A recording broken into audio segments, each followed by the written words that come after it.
did, you sucker!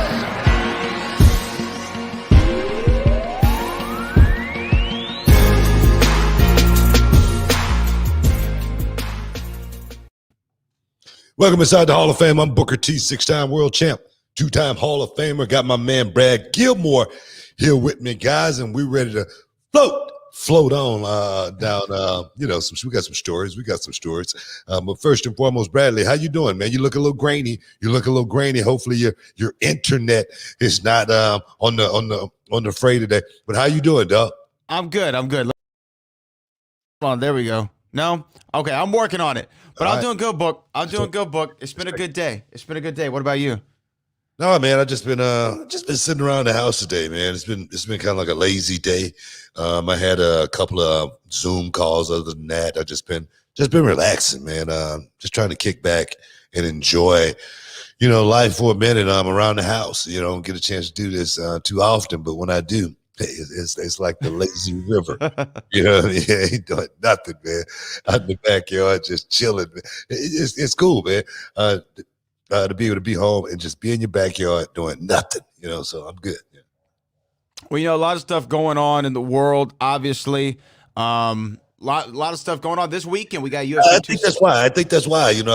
Coming off the Derek Chauvin guilty verdict on all 3 counts, I think that's what it is, man. I think I'm just laying back and just trying to soak it all in because, honestly, as a black man, this is the first time something like this has ever happened. Where a cop get charged 4 days after, and then boom, he in handcuffs, and he's off to prison. That right there is that's a great day in America right there for me, to actually see, justice served. Because I've been around a long time. I saw the Rodney King thing back in the day, and it was on video. The video wasn't as clear and vivid as this video, but it was clear as any man could see, and nothing happened. So I'm just happy that there are, again, so many people around the world. I was listening to one of the guys talking, say, man, people in Idaho marched, and there's no black folks in Idaho. So that gave me a lot of hope as far as where we're going, as far as incidents like this happening, and we having to see it, live and in living color now because of the camera phone, something that we never imagined. Me personally, I never imagined being in this situation, this position that we're in right now, being able to be up close and personal when something like that happened. I wasn't afforded that liberty as a kid like you. You grew up there. Right. When you was born, they had cell phones. You know what I mean? They had cell phones, yeah. I was just talking about this. We've come a long way. I had to grow into it, you know what I mean? So I'm just happy, man. I think more than anything. Yeah, I saw the verdict come down yesterday. I was reflecting on it's been 10 months since that incident happened. 10 months. And I remember the day that it started to break on social media, we saw the video. And I was thinking, man, like the guilty verdict had to come back. It had to come back. You know why? Because it was all caught on video. Like it was plain as day in broad daylight. Yeah. And it came back so quick. That was the thing right there, man. I know the defense, man, when it went out but a day. I know the defense was like, oh my God, what's going on here? But to see the guy get handcuffed and now he's you know what though? Nobody wins. Sure. In this situation. Because I don't know if this guy had a family or anything like that, but I wonder 100% now in hindsight, and looking back at it, if he thinks he did the right thing, or if he would think he went too far. I just wonder, if you was to ask him that question, hey man, do you think you still going to prison? Do you still think you did the right thing? I wonder how would he answer that question right there, because you just never know. And I say that because of the defense and everything that was just thrown up against the wall, like the CO2 poisoning from the pipe, of the vehicle, the police car there, it would, the drugs in his body, his heart. All these things, culminated at the same time on that day, and happened, and to be able to go into court and have that kind of defense, or just like I was watching the Travis Alexander case on television today. Jodi Arias, actually, her case. And the lawyers just come in and just throw stuff against the wall and just make up stuff. That's the sad part, I think, about trials, and having to go through the trial and listen to something that that's perhaps not true, more likely not true. But the defense, can go out and fight vigorously for his client, no matter what the case may be.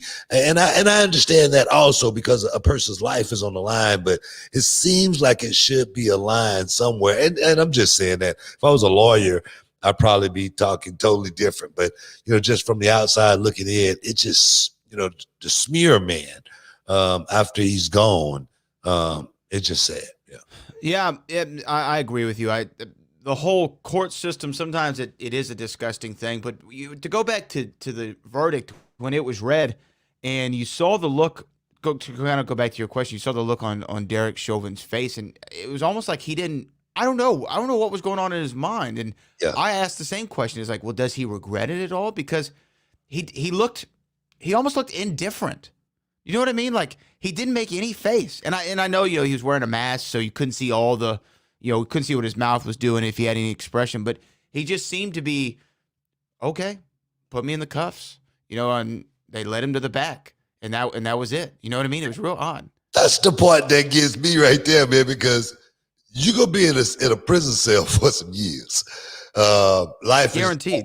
Life is totally changed for you, as well as your family, as well. And that's why I'd be wondering, what could be going through the brain? Was it worth it? That's the question. Was that, 9 minutes, plus, was it really worth, this last 10 months and now, perhaps, you don't know if you're going to walk out of that prison cell when you go in there. That's the one thing about jail. And I'm not saying somebody's going to whack you or anything like that. You could die of natural causes. You know what I mean? You could be like Gotti, go in there, and then next thing a few months later, something happened. I'm just saying. So right. Once you go behind the wall, man, it's especially for somebody who's never been behind the wall. It's crazy. It's like, start doing crack at 50. You know what I mean? It makes no sense. Right. Well, why would you do that? So it's nuts, man. But I think so weird. Yeah. So weird. But it was what, I don't know, 9 months ago, 10 months ago, when we walked to the city hall, in honor of George Floyd's memory. And although the verdict doesn't bring it back, it doesn't bring somebody back. At least it brings it all full circle. And the man murdered somebody, and he's paying the price for it. That's the thing right there, paying the price for it. I know when I went to prison, I said, man, I know I did wrong. I gotta fix this. And if the cause is me serving some time, that's what I'm gonna do. I'm gonna make myself. So I knew I was wrong. Maybe that was it. Maybe that was the look you saw as far as Derek Chauvin, saying, man, I screwed up on this one, and this is what it is. Throwing myself on the mercy of the court. The judge is gonna be the one to make the decision as far as how much time he gets, not the jury. So I don't know, man. It's definitely a place that I would not want to be in. I wish my worst enemies being in that courthouse, man. Here in the city of Houston back in the day. I think he a judge now. His name was, Judge Ted Poe. And everybody, you go in cell block. I don't care what cell block you go into. Nobody wanted to see Judge Ted Poe. You know what I mean? He was the hanging judge. You was gonna get some time, no matter what. I don't care if you just was jaywalking. You going to jail. But hopefully, this judge is somewhat work on that same premise, man. You know what I mean? You did wrong. You got to pay for it. You got to be punished, and the crime, the time must be suiting to the crime, I think. And it's not always like that. So, I watch a lot of ID check, no evil, murder tapes and whatnot, and I always love watching the verdict, what these guys get sometimes. Sometimes it doesn't seem like the time is fitting to the crime, and that's just. And I don't know how that is weighed sometime as well. So man, we're just gonna wait, sit back and see. But we got a lot to talk about, man. UFC 261 going down. Ben Askren and the embarrassment, and he's talking about it too, man. Ben, he's Ariel won it. He talked to Ariel won it about it. So we got to talk about a whole lot of stuff, guys. In the comments, if you got some comments, let us know what you got. Super chats. Always welcome, as well as one of my guys, AEW Dark, Will All Day. Let me give him some love. He's gonna be making his debut, AEW Dark. Hey guys, stick around. You're in the Hall of Fame. We'll be back in a minute. It's been a while since I've been in the ring. A while since I've tested myself in combat.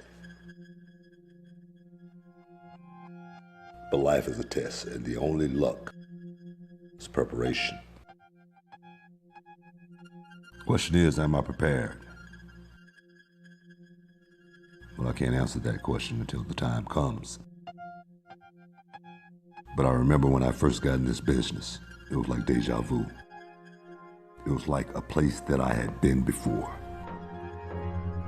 It was like second nature, something that I was just meant to do.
Yo, Rex, I don't know what's going on with you, man.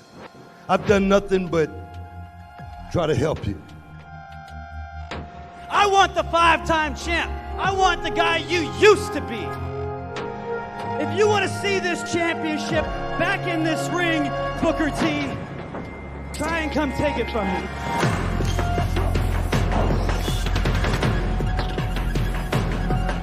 Step up, Booker. You got no options left.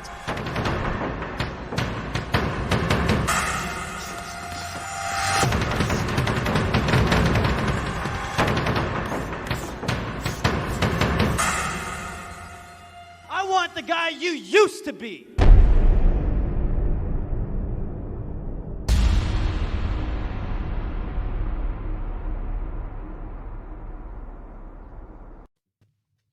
Shup. Welcome back inside the Hall of Fame, guys. It's going down this weekend. It seemed like, man, this weekend just came out of nowhere as far as UFC goes. Seemed like this fight just was made and boom. Hey man, hey, can y'all be ready in 4 weeks? That's the way it seemed like this fight was made, man. It was quick. It does seem like I don't even remember, having a press conference or nothing for this deal. I don't remember no back talking, no stat out or push, shove. I don't remember nothing. But now we at Masvidal. Usman 2, I just like to say Masvidal. I know a lot of people, that's not the way his name is pronounced. I know that. You know what I mean? Okay. Masvidal. Masvidal. That's the way I like to see it.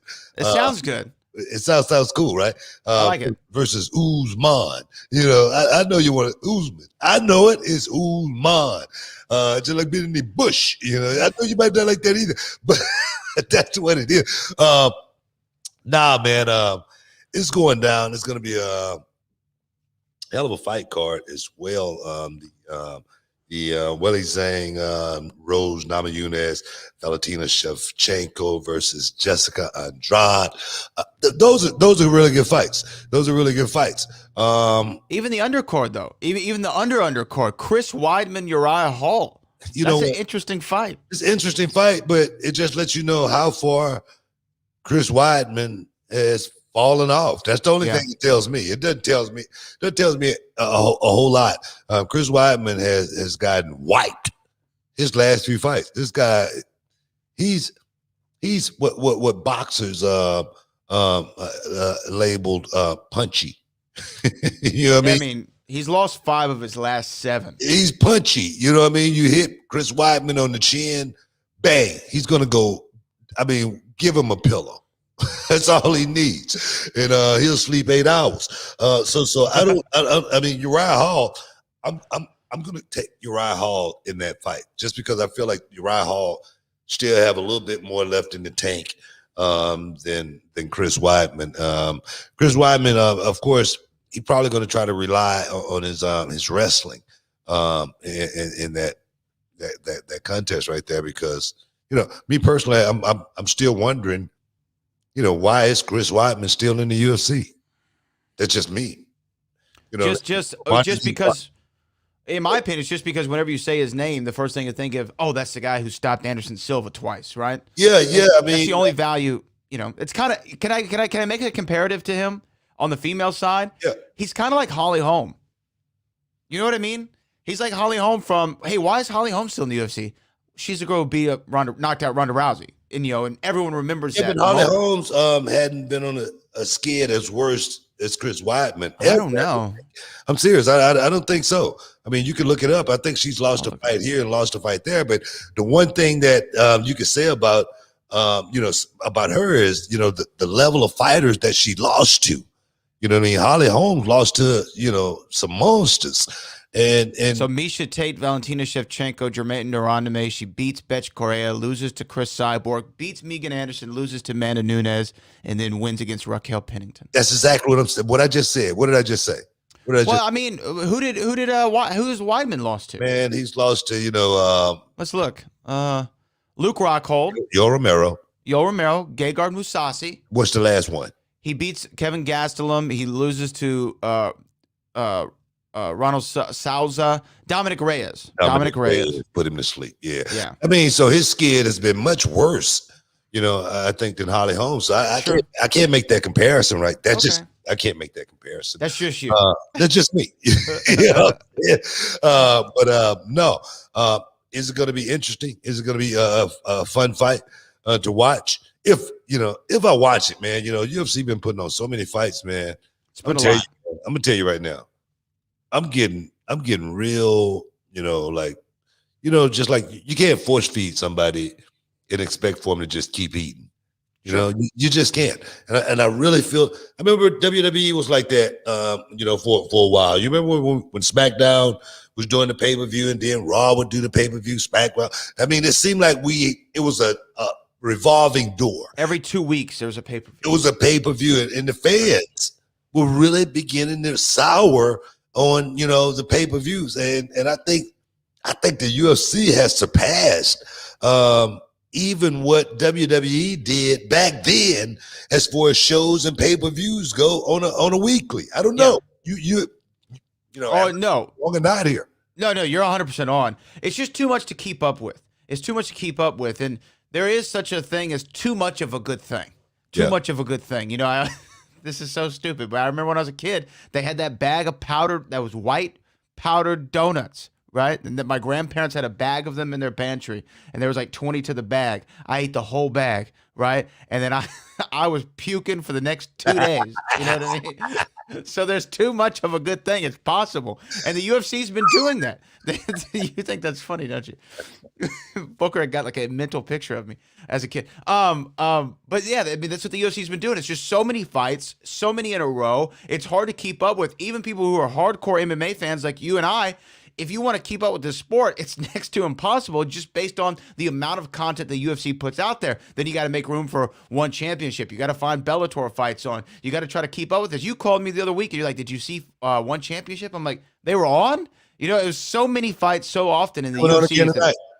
Well, there you go. And the UFC, though, is the main one with all the fight cards. I do agree with you on this. This one does seem like it's come out of nowhere. Like we heard about it and then now it's here.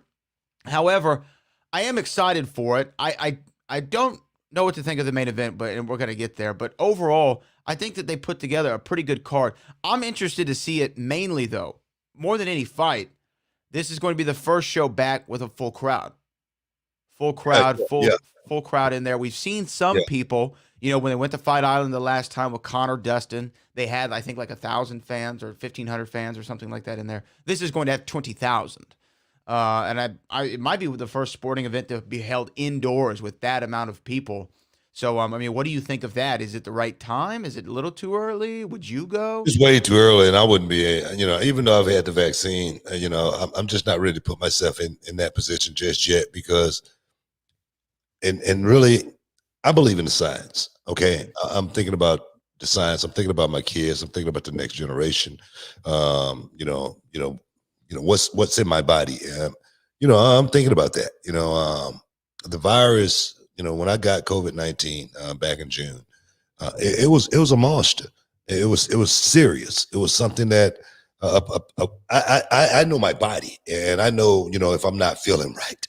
You know, I know, you know, when something's off, and I was off for a minute, and you know, so for me, you know, to get vaccinated, you know, right now, trying to wait exactly for them to say, boom, okay, you know, we ready to go.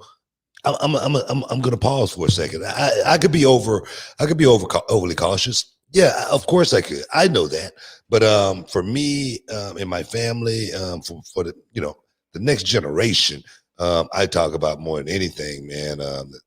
You know, my kids, my kids. You know, I'm just trying to be safe, and like I said, until, you know, they open the door for us, you know, to get back out there, man, I'm chilling. But I'm, you know, I'm looking forward to it. It's probably going to be a great show. Am I overly excited for it? Not at all. Am I, mildly excited for this show? Really, not at all. Honestly, I just came off of this last week. Whitaker, just fought. That was like a pay-per-view. It felt like it. I mean, and the thing is, that's the thing. You know what I mean? Just think, if this pay-per-view had the main event that we have on it right now, the Rose Namajunas Zhang fight, and that Whitaker Gastelum fight up under that.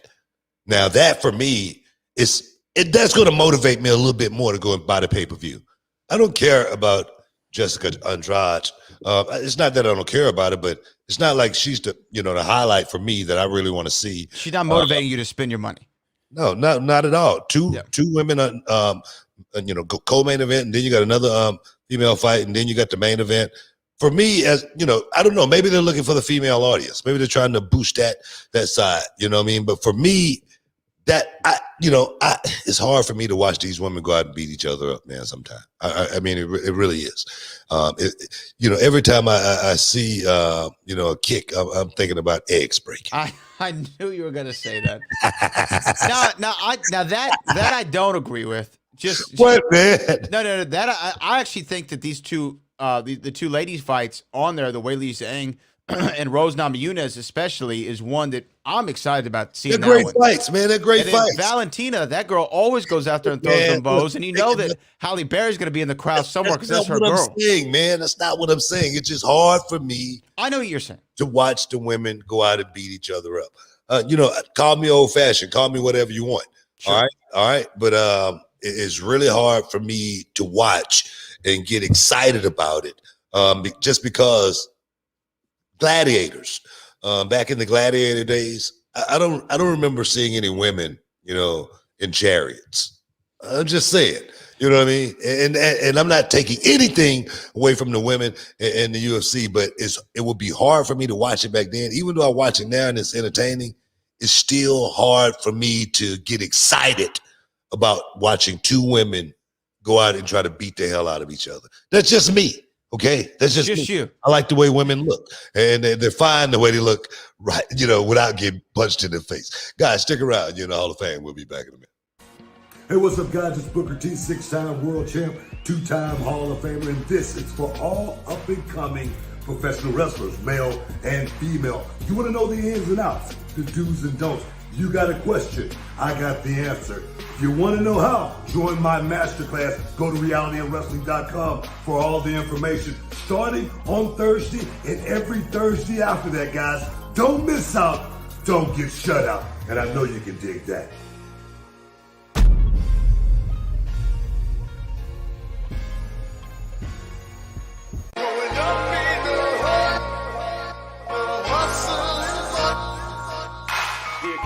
The Academy.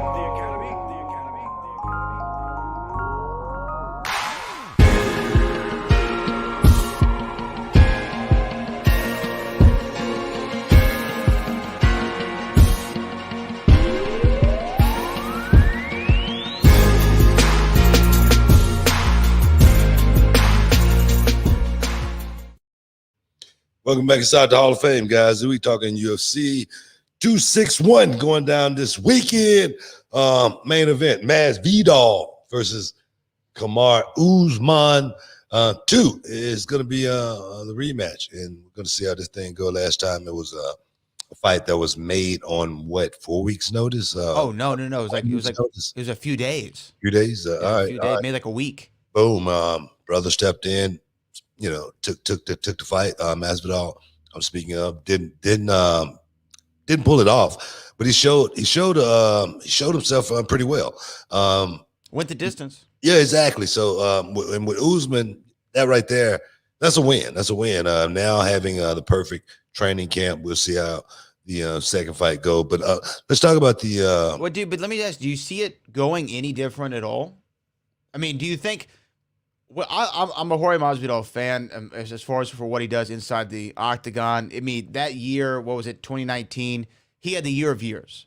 You couldn't have scripted it better for Hoya Masvidal. The Darren Till knockout, the Ben Askren knockout, and then the BMF title fight. It was a banner year.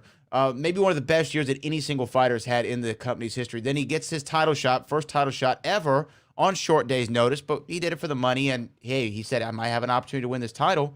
But I just feel like Kamaru is on a different level than most fighters in the UFC. And that includes everybody in that 170-pound division, including Masvidal. We've seen this man go out there and be completely dominant against every opponent. And even the guy who gave him the best fight of his life, going back to, everyone's favorite, you know who I'm referring to, when they went 5 rounds. Colby Covington. Absolutely. And they went those 5 rounds, and Colby got his jaw broke, and he won in spectacular fashion there at the end. That was the best fight of his life, and he still came out the victor, and he stood in his square and boxed with Colby Covington and knocked him out. When everyone said, oh, Usman, that's a ground guy. He's going to try to submit you. He's going to get you down to the ground. He proved that he is a dynamic fighter. I don't see where Hoya Masvidal is a good stand-up. He's a good wrestler. He's good all around. I just think that Kamaru Usman's a step above him in every one of those categories. Well, I don't think he's a step except above. for striking. Exactly. I don't think he's a step above in striking. I think Jorge is faster. I think he's more precise from a stand-up perspective. One thing about Usman, he uses this, takedowns to set up his striking, and he uses his takedown to try to draw you in the deep water and get you tired. You know what I mean? So even if you are better than him, it would almost even things out from a perspective, because you're swimming in water. You're always in the deep water, and he is in the shallow. It's one of those type of deals. So I don't know, man. Masvidal, he's always fought it, even before Masvidal Masvidal was famous, I was a Jorge Masvidal fan. He was always a gritty fighter. He was always a guy who was on the cusp. Always, could go out and win on any given night if put in the right position. And then found himself in the right position, against, three of the right guys. You know what I mean? His rise, Nate Diaz, Darren Till, if I'm not mistaken, and it was Darren Till, Ben Askren, and then Nate. Exactly, those three guys. Those are the three guys that he rose to. The success that he's enjoying right now. Those three fights, and I just don't think those three fights are, the fights that I'm going to be looking at and saying this guy's the GOAT. I'm just not. Right. That's just not the way I'm going to look at it. We're talking about he beat three guys who have never held a world title in the UFC. Well, he beat let's just say in a row. Nate Diaz coming back, to the UFC. This guy wasn't in the greatest shape. Of his, he had the fight with he had that one, Pettis. yeah, Pettis exactly, right before. exactly. You know what I mean? And Pettis, he's dropped off the Wheaties box so far. It's not even funny. No. So he had the fight with Nate, and then the fight with Teal. I don't know if you remember or not. I wish we could play it, but I said Darren Till was not an A fighter. Right. They rushed that guy because he had something to offer to the UFC, and that was if this guy wins and become champion, he's got a country behind him. We could sell out. I'm talking about buy rates. I'm thinking about tickets. That's how Darren Till got. And he's a charismatic guy, right? He's charismatic as well as he looked the part. Sure. You know what I mean? He looked the part. You know what I mean? And then Ben Askren, what happened with that right there was it was just don't do that man like that. Call him by his name. I'm sorry. Right? Did I misspeak? You said Ben Askren. I mean Ben Askren. Ben Askren. That fight right there, man. Oh man, it was just perfect timing. Right place. And that could have happened. It was just a freak accident. Like right? I say, it right happen to place, anybody. right place, right time, and boom. I'm for the cash in now. You know what I mean? And then he did cash in because he got the money he wanted for the Usman fight the first time. That was a money deal. That was a money grab too, and he grabbed the cash. Yep. And now he's getting a chance to do it again. But there again, I do not think those three guys are I wouldn't say world-class caliber, but championship quality fighters at this stage in the UFC. I mean, and then you look at Usman. Listen to this run. This is a crazy run. Damian Maia, Rafael dos Anjos, Tyron Woodley, Colby Covington, Jorge Masvidal, Gilbert Burns, all in a row. No losses, no weird finishes, straight up and down. The man went out there, beat every single one of them, and he's the welterweight champion of the world. And I don't see this one going any different. Now, here's the thing. Like you said, Jorge's got those hands. Those hands won him all those fights. Those hands won him the Darren Till fight. The hands won him the Nate Diaz fight. That freak flying knee won him the Ben Askren fight. He can do something out of nowhere and just pop and hit you, and you're done. You're done. Your career's over with. We've seen him do it before. I just don't see it happening against Kamaru. I think that his fight IQ is on such a level, he's not going to put himself in one of those positions. Last time, what did he do? He said, I'm going to pin you up against the cage, or I'm going to bring you to the ground. I'm not going to allow you. I'm not going to allow you to use your hands at all. And whenever they did get into a stand-up position, Kamaru was really quick to go right back to what he was doing. Clinch you against the cage, step on your feet, take you down.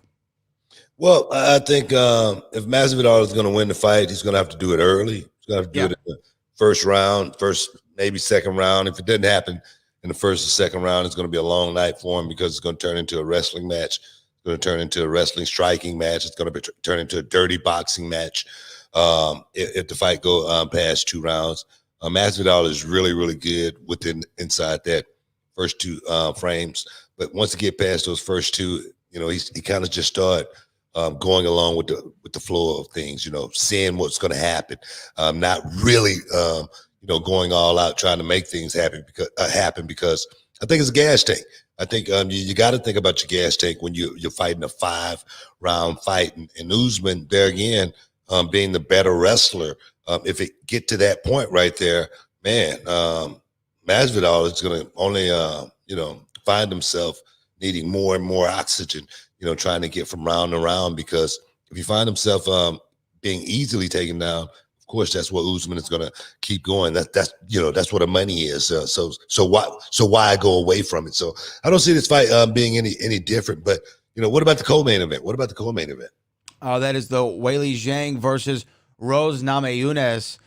Thug Rose, Weili. This is one that I think a lot of us online have prophesized might happen someday. Now we're going to get to see them clash against each other. Weili Zhang, ever since she won that, is it strawweight? Are they fighting at strawweight? What are they fighting at?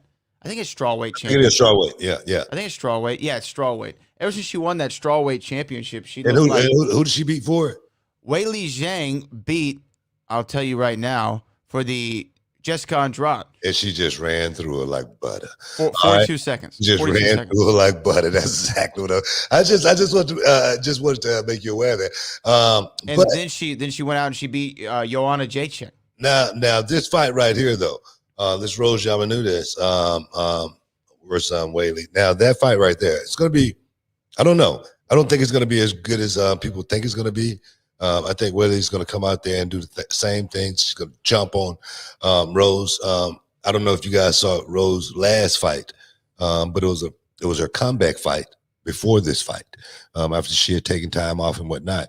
And I tell you, Rose Namajunas looked nothing like the Thug Rose that we saw that went out there and just beat the champion and Joanna Jacek like it was nothing. I mean, this was a totally different Rose Namajunas, as well as she was beat up at the end of that fight. Can't remember the female's name that she was fighting, but she was beat up. She fought the girl who's on the undercard too. What's it? Andrade, Jessica Andrade. Yeah, it is. So my thing is this. I don't think Rose Namajunas is going to be up for this fight. Like people thinking of the Thug Rose of old. That's just me personally. And I'm saying Thug Rose of old, like it was 5 years ago or something. Like that's how quickly the game changes. Yeah. In the UFC, from day by day, from minute to minute, you could be on top of the game like Chris Weidman, like an Anthony Pettis, and find yourself in Bellator the next week. That's just the way the game rolls. I mean, no diss to anybody. But we're gonna see exactly what she have still left in the tank of the train. We're gonna see. Guys, stick around. You're in the Hall of Fame. We'll be back in a minute. This is Booker T World Gym Arena in Texas City, the home to the Reality of Wrestling Training Center. It's a 20,000 square foot facility with more than 50 full-time students and wrestlers from around the world. Inside the World Gym Arena sits a 9,000 square foot venue set up for weekly shows. From on top, 1, 2 moonsault, where our students showcase their skills in front of a live audience. What he's done here is awesome. He's created opportunity and he's creating great talent, as you guys well know. In the back, a full weight room. 6 up. Complete with state-of-the-art equipment and personal trainers. There you go. Two more. A full staff and office personnel. One more. Running the day-to-day operation. We have interview sets for TV production, promo classes, quarterly combines. We evaluate progression and team building. Referees, commentators, ring announcers, and live television production. At the World Gym Arena, we don't just teach you how to become a professional wrestler, but an elite sports entertainer. This is Reality of Wrestling.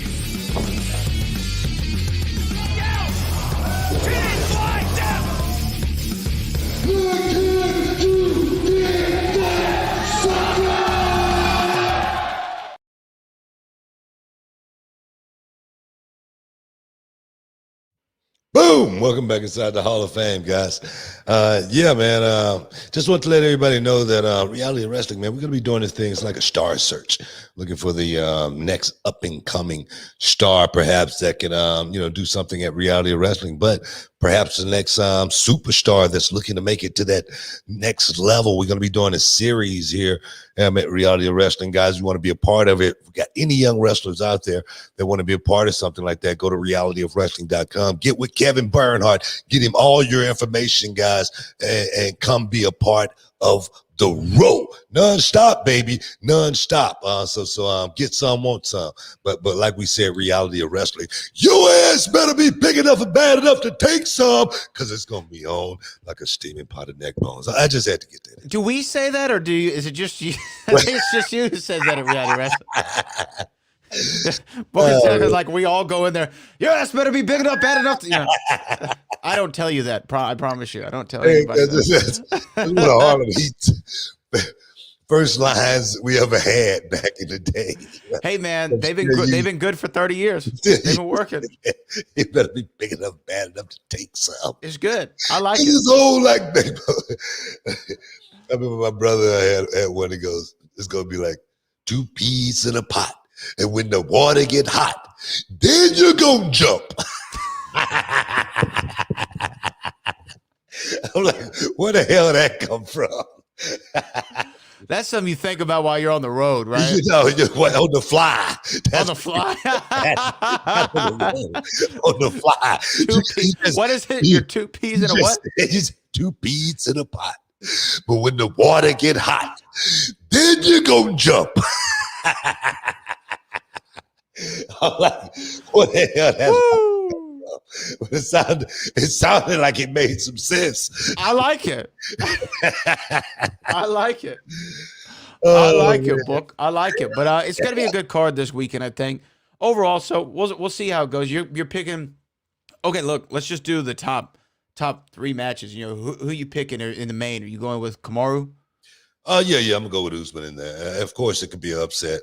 I wouldn't even call it an upset, but of course, Masvidal can win. But I just think Usman, he's on a roll. His win streak right now is strong, and he's the champion. I'm always going to go with the champion.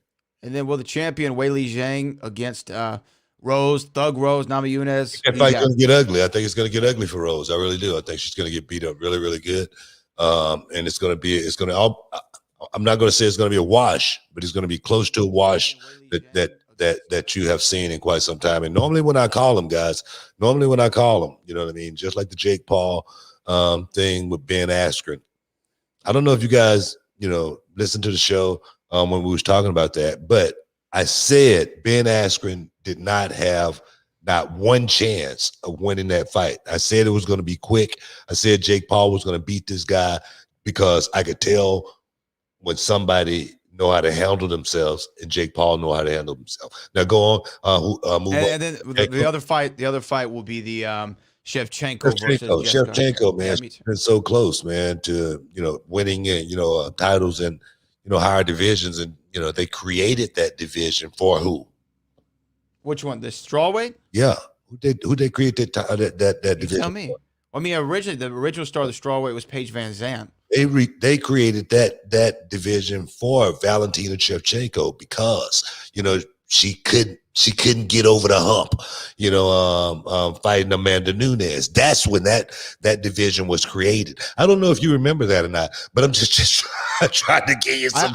I didn't remember the trivia that it was created for, but I do remember her not being able to get past Amanda Nunes. Now you remember, there were 2 fights they had. Like I said, this it was created, I think, for Shevchenko because they needed a champion in that division, and they needed Shevchenko to have a title around her waist at the same time. And there again, Shevchenko and still the champion. Yeah, I don't know how I feel about that though, because I mean Shevchenko. Okay, say they created the division for just to be a champion because she is a world champion competitor. Don't get me wrong. I'm not saying that. However, don't you just have to be better than the best? And then sometimes you're just going to end up like Karl Malone or Patrick Ewing. You just played in the same era as Michael. Just think about it. Arguably, people can say Shevchenko beat Nunes the first fight. The first fight, it was very close. They could actually say that. And the thing is, it wouldn't be wrong for saying something like that. Sure. But there again, Amanda Nunes has a country behind her. Shevchenko has a country behind her. We're thinking about dollars and cents right now. I'm not just thinking about, two women going out there and just fighting for the blood sport of it. I'm thinking about, let's make some monies here out of this situation, especially, when we got someone like Shevchenko who is so dynamic, and so diverse, you know what I mean? Because you can put in a gown and some high heels and she'll go out there and knock your socks off. I'm serious, on Dancing with the Stars. That's what I'm saying. All right, guys, don't get me wrong here. What I'm saying is she's extraordinary. She's talent. You know what I mean? So why not put her in a position where she can hold down a division, hold down a championship, as well as, put some behinds and seats as well. A lot of people are very, very proud of Valentina Shevchenko and what she's done for her people. You know what I mean? And she's going to continue on, I'm sure. And I expect we have the same predictions. I'm going Kamaru, I'm going Weili, and I'm going Valentina. So no shockers there. We'll see what happens on Saturday night, UFC 261. Book though. Speaking of pay-per-views, did you see some of the numbers for this Ben Askren Jake Paul fight that they're throwing around for pay-per-view buys? Talk to me. It's estimated between 1.2 and 1.5 million pay-per-view buys.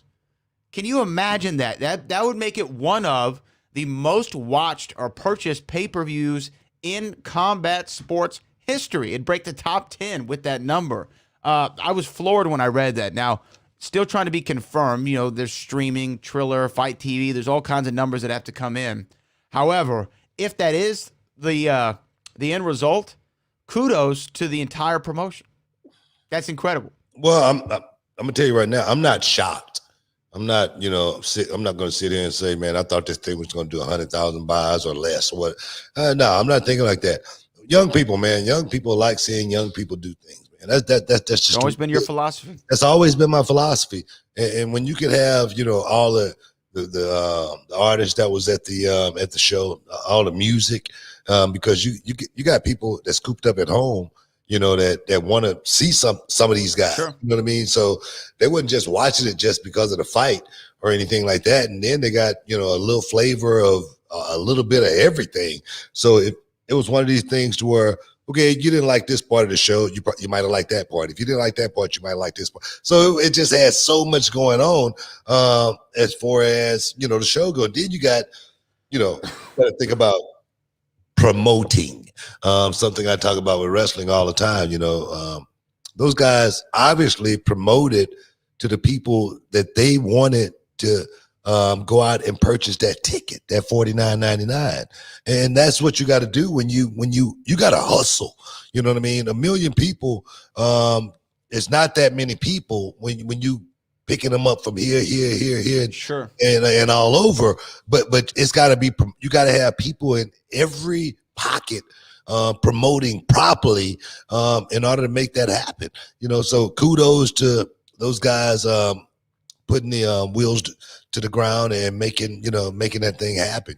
That's just the way, business works, man, I mean, incredible overall. And like you said, there was a little bit of something for everybody. Like to continue our conversation with Mark the other day, Mark Henry, I think that there's some things that could be tightened up from a production aspect, but nevertheless, you're going to have to take the strip club to Magic City. They're going to have to leave the lemon pepper wings at the strip club where they should be.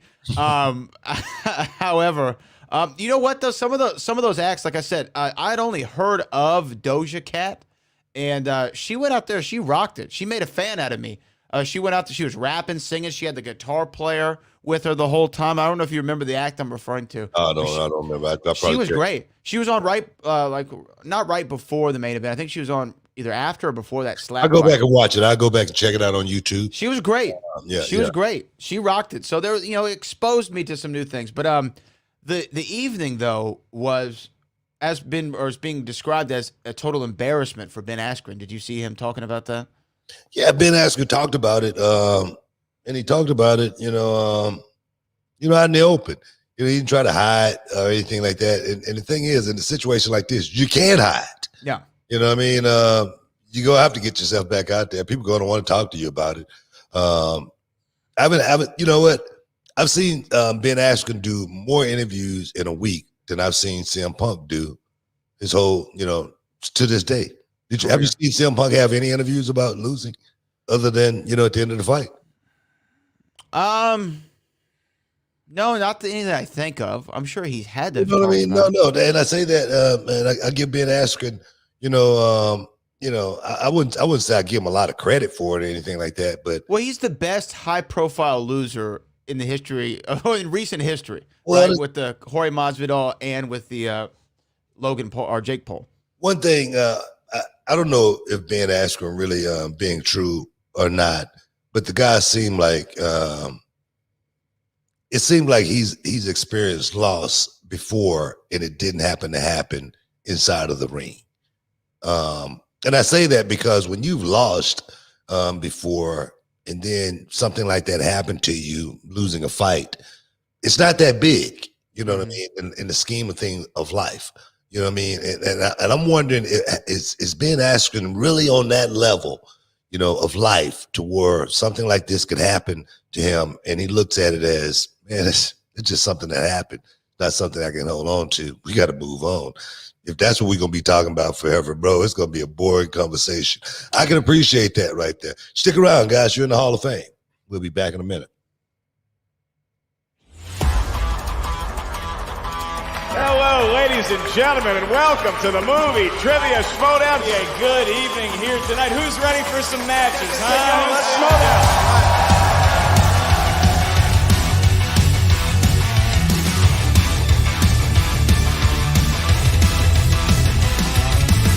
Questions are going to be asked to the field. They are each worth 1 point. Who plays Laura in the 2017 film Logan? Daphne Keane. Daphne Keane. Round number 2, each competitor is going to get a spin at the wheel. Final round 3 begins. Niet. No. Sam Witwer has been eliminated. Celebrity Schmodown, free-for-all style. Let me see. Team Classic! This is why we play the Schmodown. Rising Sun! And your winner! MMA or boxing, it's like you want to see the two best scrapping it out. The Schmodown, as we know, we got a little bit of a WWE flavor to it. And I'm going to give him a show in Chicago. Get your tickets. We are coming with the fire. Movie Trivia Schmodown!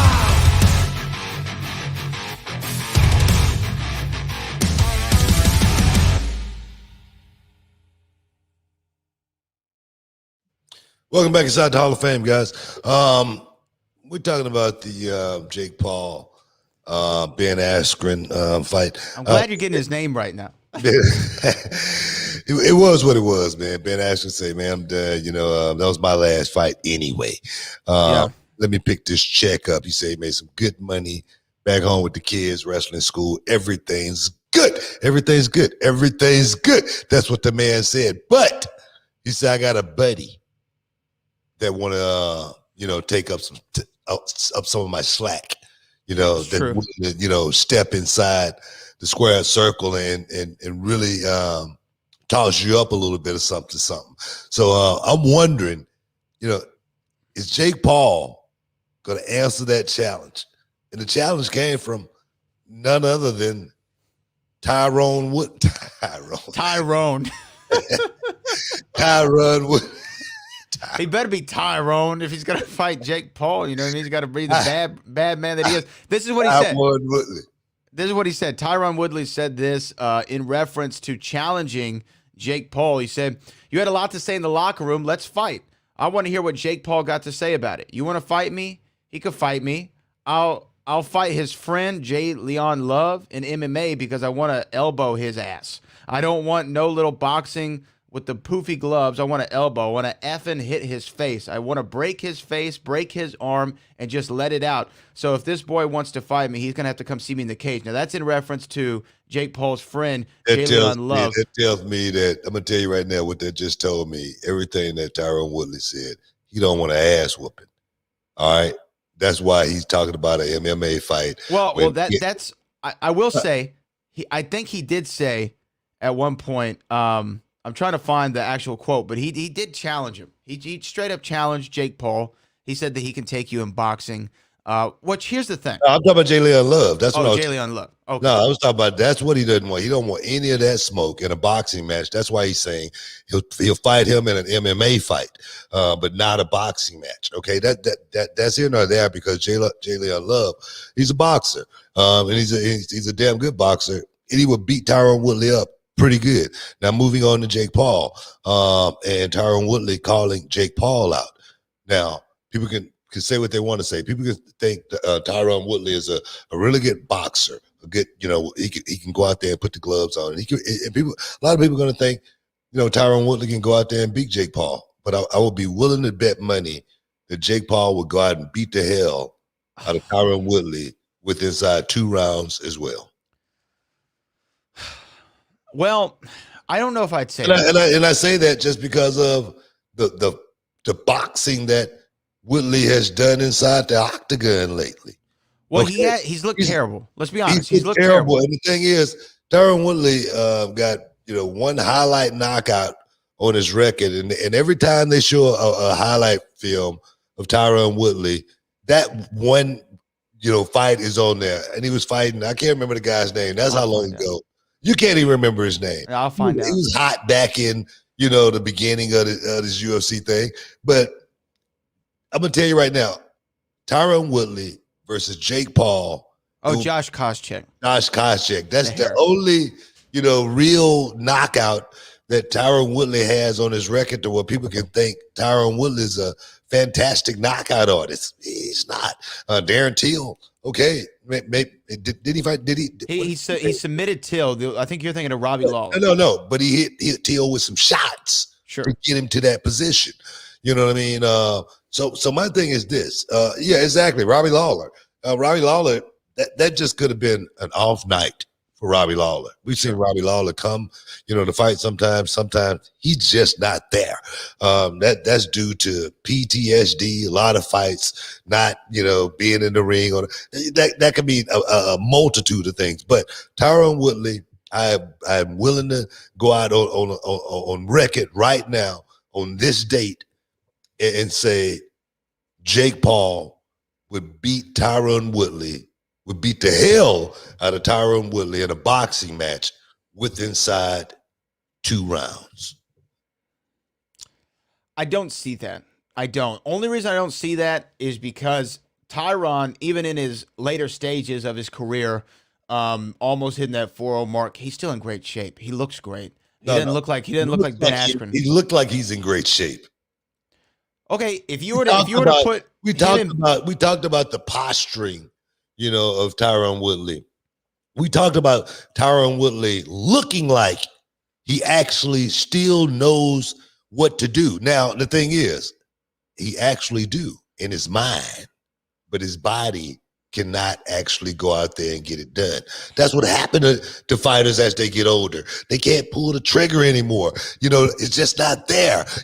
Just like Stallone said, in Cliffhanger, sometimes you just lose the feel. That's a good one, isn't it? It is a good one. For the Academy Award winning work in Cliffhanger. But sometimes you just lose the feel. Yeah. My level of impressed of you for pulling these random obscure 1980s lines out of these movies is a good one, though, man. That was a good one. No, I loved it. It's limitless. It's limitless. You quote some of the most obscure films, but I appreciate it. But going back to Tyron, I don't see. I see what you're saying, and that's the only thing that Jake Paul would have in his favor, honestly, because this is Tyron from 5 years ago. We're not even having this conversation. However, he's an older guy now. He's gone through the wars. He's gone through the losses. He's broken ribs against Colby Covington, so on and so forth. But I still think that out of all the people, okay, see if you agree with, fought up to that point, including Tyron would be his biggest challenge to date. Let's say that again. I'm sorry, you broke up for a second. Oh, I said would Tyron out of all.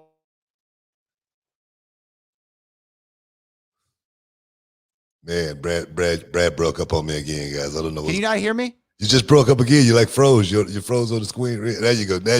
Now. Okay. Are we here? Yeah, Okay, okay. I'm asking, would Tyron be Jake Paul's biggest challenge to date? Yeah, he would be. He would be his biggest challenge to date, but I just don't think it'd be a big enough challenge to stop what Jake Paul is doing right now. Just because I look at Jake Paul and the guy, he's training. He's a boxer, and I really think he could beat Tyron Woodley up in a boxing match relatively easy, just because of the small little bitty things. I watched the small things with Jake Paul, not this last fight, but the one he had with Nate Robinson. Nate Robinson. Nate Robinson was like a jumping bean. You know what I mean? No, I'm serious, man. He's like a jackrabbit. You know what I mean? He was like blitz you real quick. And if you didn't know what you was doing, Nate Robinson could have hit you and really hurt you and looked like he really knew how to fight. And I say that because I've been in a lot of fights before. And sometimes guys who's like the most awkward fighters, they can hit you just because you're not looking for it. And Jake Paul defended himself against Nate Robinson and didn't get hit one time. Okay? That's what I look at from a fighter's perspective. But we got a super chat, man. Let's go ahead and get it. All right, let's go to the super chat. This is from AIM661 with the $5. Would Booker T participate in a Triller celebrity exhibition match, maybe at a catchweight against Phil Brooks, also known as CM Punk? I could see Bad Bunny performing. Okay, what do you think? Triller boxing, Booker T, CM Punk, Bad Bunny as the opening act. What do you think? Would you do it? Would I wrestle a fight CM Punk? Would you fight CM Punk At a catchweight? At a catchweight. What's the catchweight? If we could just come in at any weight we want. Whatever you weigh in at. Yeah, heck yeah, man. That's a fight I could, I'm not gonna even say. What do you weigh in these days? What do you weigh in these days? 228, 230. And he's probably at what, 190? Yeah, 185, 190. That's pretty fair. I say yeah, that's about good. Fight. Heavyweights back in the day was 200 pounds. You know what I mean? Man, we just saw Frank Mir. He had a 70-pound advantage in his fight last Saturday. No, man, but heck yeah, man. Wrestling match, MMA match, boxing match. It doesn't matter. Well, okay, let's break it down. What would you have the best? And I'll give a portion of the money to charity. Not all of it, but I give just a portion. Not all of it, though. Not all of it. I give a portion of the money to charity. Okay. So, like okay, out of a boxing match or an MMA match, what do you think you would fare better in? Either one. You'd beat him in either one? This is a man who trained in mixed martial arts. You know what? I'm not saying I'm going to beat him in either one. I don't want that to be posted on the internet. But what I feel good about it. I will say I could wrestle, I could grapple, and people may think I can't. I wouldn't even care about that. I feel like I could box pretty good. I've always been, I still train. I still train on a regular. And I remember John Tenta. He told me how good of a wrestler I was. Back in the day. So my thing is being able, just like when I look at Jake Paul, and I tell you guys, man, this guy know how to handle himself. I've always been able to handle myself, and as well as I've always looked to test myself as well.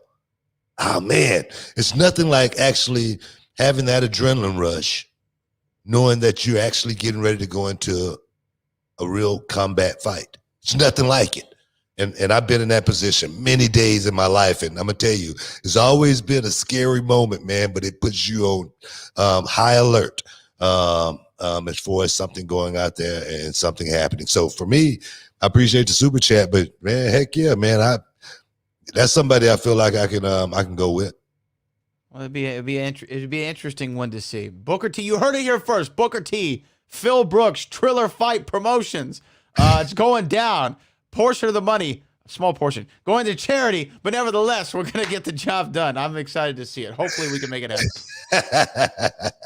A portion. Oh, man. And I don't want nobody to take my words out of context, man. I appreciate they're going to take your words out of context. People picking up the clips, man, and posting them on the sites and whatnot, man. But don't take my words out of context and make it sound like something that is not, I said something last week about the Stone Cold Steve Austin thing, and I said I said, man, what was it like being married to the road? And then I read. I saw this. What Booker T comments on Steve Austin saying he's a slave to the road. Is that the one you saw? Exactly my point. And I was like, wait a minute. I didn't use the word slave. I wouldn't use a word like that. But that's what people do. I said being married. Now, I don't know how those two got crossed, but I just kind of different. I just want to put that out there. Stick around. You're in the Hall of Fame. We'll be back in a minute.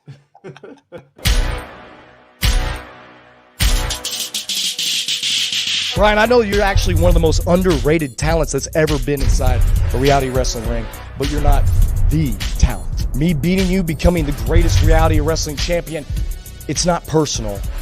It's inevitable. Brian Keith! Hoya! Number 1, 2!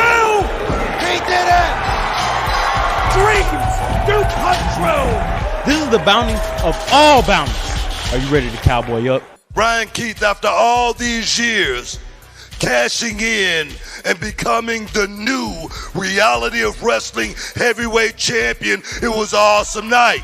But this business, guys, has always been built on rematches. You want your rematch? I'm a fighting champion. You don't work hard like I do. You don't want this like I do. What do you want? Family? I'll bring your snot-nosed kids, your wife, your old ass. I just want to let both of you guys know something. This match will be held inside the steel cage. Lives get changed inside that match. Inside that structure, no one comes out the same. Will history repeat itself? Will lightning strike twice? Brian Keith is 15 feet in the air. Brian Keith from up top. Unbelievable cover. No, Brian. And Ryan Davidson, I'm here to answer the call. You get mauled. Welcome back inside the Hall of Fame, guys. Hey, man, we're just rolling, man. We're just rolling. What are we talking about, man? What are we talking about now? Well, there's still a few things on there, but again, if you want to see it, make sure everyone goes out there and tweets CM Punk versus Booker T. We can make this happen. We can make some money here. We can make some money. Look, man, I want to see it. I want to see it. Look, man, see, ain't nobody even, the guy asked a question. He just asked the question. It's not something that, we're talking about or trying to make or anything like that. It was just a hypothetical. That's all it was. That's all it was. Well, right? Hypothetically, you said you would do pretty well. You didn't say you'd win, but you do well, right? Damn good. Well, just don't mention anybody else being a slave to the road, okay? So we can get some good press. It's crazy though, man. I swear, man. I swear. And I didn't even say that. And as soon as I saw that, and I was trying my best to, think back. I was like, wait a minute, I didn't say that. I know I didn't say that. I saw another one that was out today where it was like Booker T says he was never impressed by Peyton Royce. And I'm like, no, that's not what he said. Not what he said at all. That's not what he said at all. That's not what I said at all. I said when she after the I said after she got her break, from the tag team, she didn't look like a superstar. It was something missing. You know what I mean? Is that saying that I was not impressed? Never impressed was the word that they used. They said that you were never impressed. That's the thing, man. When people put that kind of stuff out, it doesn't surprise me or anything like that. But it just gives credence to fake news. That's all. Sure. That's all it does. It's give make that term relevant and it make it mean something because I would never say anything like that about these young guys that's coming up trying to do this. And my thing is, I would hope Peyton Royce would, reach out to me and say, hey, Book, what you mean by that? And then I would tell her exactly what I meant by it. And I've said certain things about a lot of people. And I would wish they would reach out and say, Book, what you mean by that? So I can give them, so I can drop some signs on them and try to help them get to the next level. Because sometimes you got to talk to people, do a certain way. You don't want to just jump on somebody and say, hey, man, you need to do this, you need to do that. But you might try to give a little bit of constructive criticism, hoping that they're gonna want the whole the answer to what you was talking about. So that's the way I look at stuff like that. No diss to Peyton Royce, Billy Kay, everybody that got released. I say those guys are going to go to wherever they're going to go, and they're probably going to make the company that they go to a lot better. So no, not at all. No, we know how the media is, but couple more stories that we need to bounce off and talk about. Going back to the UFC for just a moment before we jump into any wrestling stuff, Dana White did say that Colby Covington will be getting the winner of the Jorge Masvidal Kamaru Usman welterweight title shot or title fight this weekend. How do you feel about Colby getting next in line? Do you think that he's earned it? He last beat Tyron Woodley, former champion, sure. We know that he has beef with both of these men. Both these guys hate Colby Covington, so there's automatic money in that. Is it the smart promoter's move to put him in this slot? I don't know, man. Colby Covington isn't the guy that I feel should be next in line for a title shot after beating Tyron Woodley. Okay. Okay, he fought the champion. Sure. He lost. Mm-hmm. He didn't lose by a split decision or anything like that. He got stopped. Okay, was it a good fight? Was it close up until that point? Yes, it was. But when you lose decisively, the way he lost, with the referee stop it, I wouldn't say you go back to the end of the line, but you got to rebuild yourself and get back to that point. You just don't go fight one guy and then next thing you know, you're back at the number. That makes no sense to me. Now, am I surprised the UFC is doing something like this? No, I'm not. Because I feel that the UFC would rather have the title on Colby Covington over Kamaru Usman. That's just the way I feel. Yeah, I'm not sold on the fact of having if he could go out there and if he could actually go out there and beat Usman. I don't think he can go out there and beat Usman. No, that first one was close though. And the last time, like you say, we haven't seen Colby Covington fight in how long? Well, I mean, he fought Tyron the last time. So what was that? Maybe a year ago? Skills don't normally. That's September. You don't normally get that much better sitting on the sofa. You know what I mean? And I think Usman, the time that he's put in and put him in a better position, no matter even if Colby Covington was becoming the number one contender. I did read, though, also Usman's talking about after this fight, looking at maybe a couple more and then walking away from the game altogether. He did say he wanted that elusive GSP fight. I don't think that we ever see George St. Pierre fight ever again. Have you seen George lately? He looks a little odd. He doesn't have the traditional bald head anymore. He's got like this long hair with kind of blonde frosted tips. George St. Pierre looks a little crazy out here. He looks like he's a member of a German boy band. I'm gonna tell you, man. Getting hit a few times in the head and do that. I'm serious, man. We don't ever see George again, though, right? I mean, I don't think we ever see him again. I mean, he fought Bisping. Would we have thought we would have ever seen Gracie again? Gracie Shamrock. Would we have ever imagined that? No. Gracie looked like Gandhi when he walked out.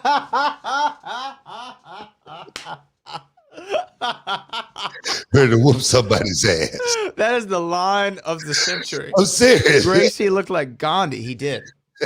He looked just like old.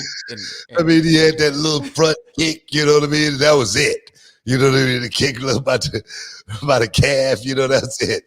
You know? Well, that's the thing when you get these old guys in the ring. It just sometimes. Look. I have so much respect for Royce Gracie, for Ken Shamrock, for Chuck Liddell, for Tito Ortiz, but all those fights were so sad. And it's the only thing, going back to the Triller fight, Oscar De La Hoya is going to fight this summer. They're talking about him fighting Eddie Alvarez. Yeah. This is getting nuts. It's getting nuts. I don't want to, you know how much interest I have in seeing Oscar De La Hoya? Zero. I don't want to see Oscar these days, man. Oscar's I don't know what's up with Oscar right now, but he definitely, no, I'm serious, man. The brother is a long way from the golden boy. Yes. I'm just saying, man. And the thing is, this is my thing right here. Guys like, Oscar. Oscar, he's saying he's going to have a fight again. I don't think it'll ever happen. We're saying he's having it this summer. No. What I really think it is, man, is the bright lights, the roar of the crowd, being young, and watching themselves grow old and seem like the ship is passing them by. And that's what I see when I look at a guy like Oscar, who's so well respected coming up as a boxer, as a pugilist, as being truly the golden boy. I mean, he didn't get that name by a slippage of the banana peel or anything like that. He truly was the golden boy. And to see what he has morphed into in public is sad. And I say that because I can only imagine what my fans would be thinking and what they would be saying if they saw me anywhere out in public acting the way Oscar De La Hoya was acting at that Triller promotion. I would never let my kids see me act like that. It was sad to actually see a grown man still wanting to be a kid, and willing to put himself on Front Street in front of the world for people to, it's not about the world ridiculing me or anything like that. It's about the way I look at myself more than anything. It's about the way, I want my kids to look at me. And that just was a sad sight to see Oscar De La Hoya, in that position, because he definitely was on something. And it was something other than the smoke that Snoop Dogg was smoking, because he wasn't acting as crazy as, Oscar. So sad, bro. Sad to see these old guys go out like that. And I'm saying that like I'm not one of them. But I'll be damned. You're not out here like Oscar.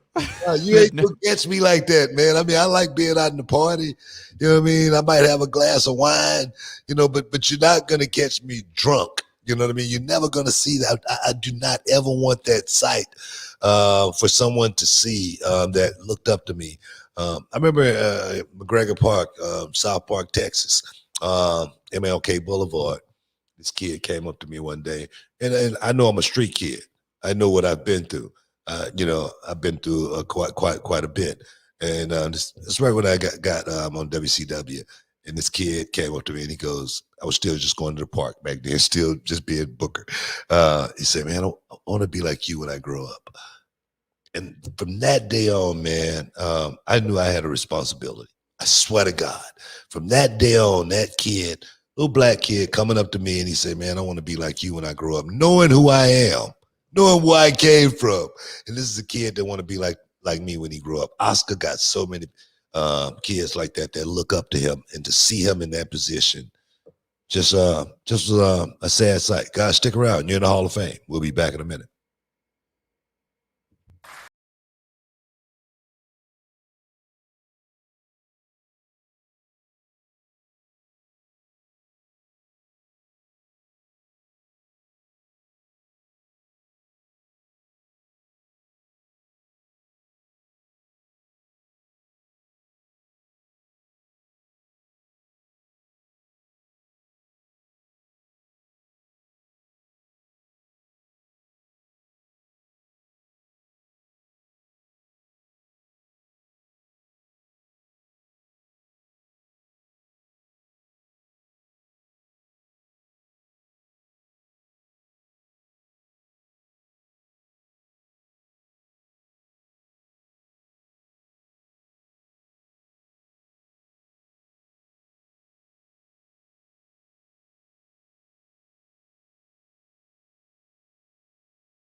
Shup. Welcome back inside the Hall of Fame, guys.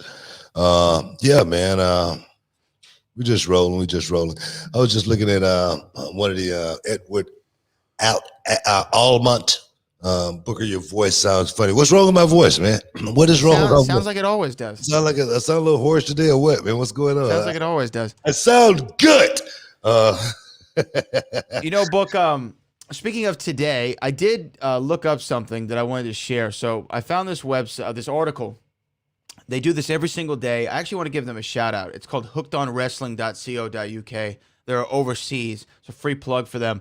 But they do a thing every day where they say, on this day in wrestling history. And they go back and they chronicle everything that happened on April 21st in wrestling history. And one of them stood out to me because on this day, on April the 21st, 2002, WWF held Backlash. Now, we have Backlash coming up. WrestleMania Backlash is going to be headlined by Bobby Lashley and Drew McIntyre in a rematch for the title. But I was looking through the card of what was on this, and here's what it was. So this is back in 2002. This is almost 20 years ago. In his first ever televised match for the WWF, Brock Lesnar defeated Jeff Hardy after the referee stopped the match due to Lesnar hitting Hardy with multiple power bombs. But it was Brock Lesnar's television debut, in-ring debut for the WWE almost 20 years ago. And my question was going to be this for you. When Brock came in, obviously he was a part of that class down in OVW with John Cena, Randy Orton, Shelton Benjamin, Batista, and Sharmell was a part of that class, if I remember correctly. She was a part of that 2002 OVW class. Did she tell you anything about Brock before he came up? Did you know about him before you saw him on television? What do you remember about Lesnar back when he first came in? No, I didn't know anything about him, man. I didn't know him. I knew nothing about his background or anything like that.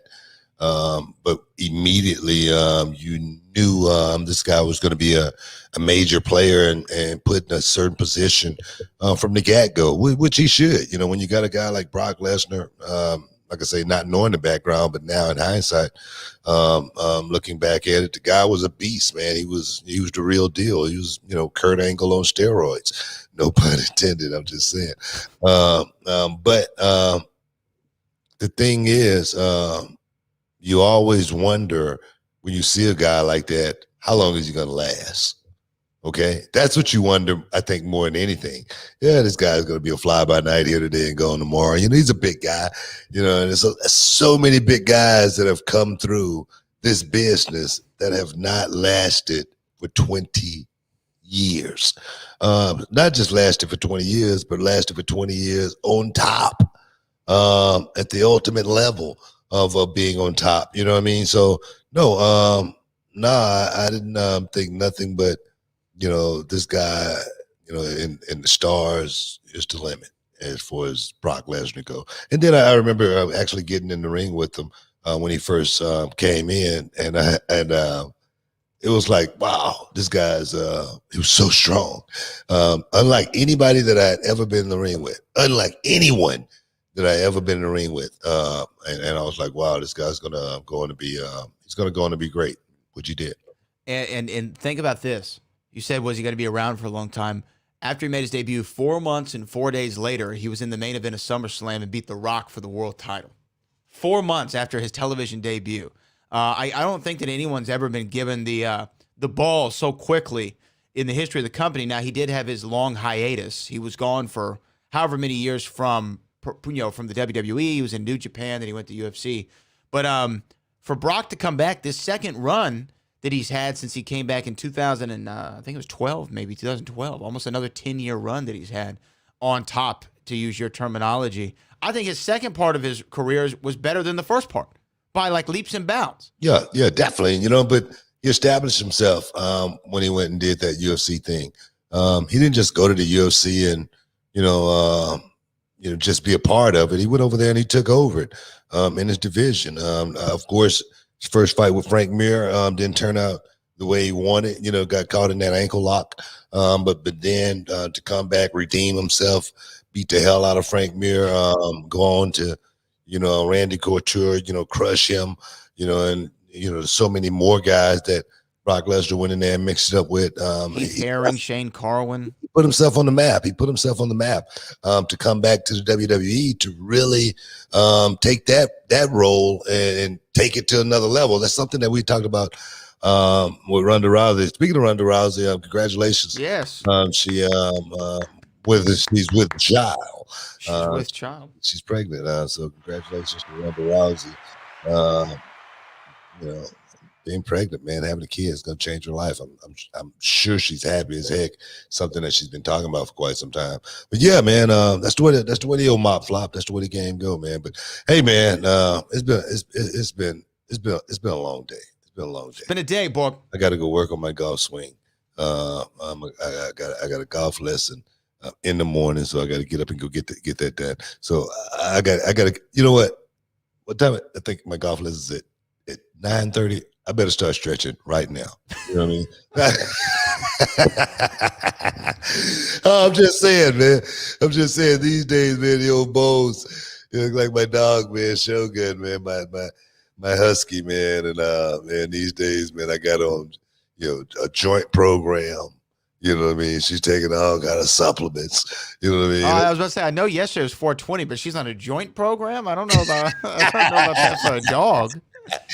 She's on that program too, damn it. Oh, man. Everything's everything, man. Again, that's my voice. That's my voice that kid was talking about. But we got to get out of here, man. We're going to be right back inside the Hall of Fame next week. Same place, same time. Don't miss out. Appreciate you, Bradley. You know what? For sticking around with me, doing it like it's supposed to be done, as always. But right now, guys, we'll see you next week.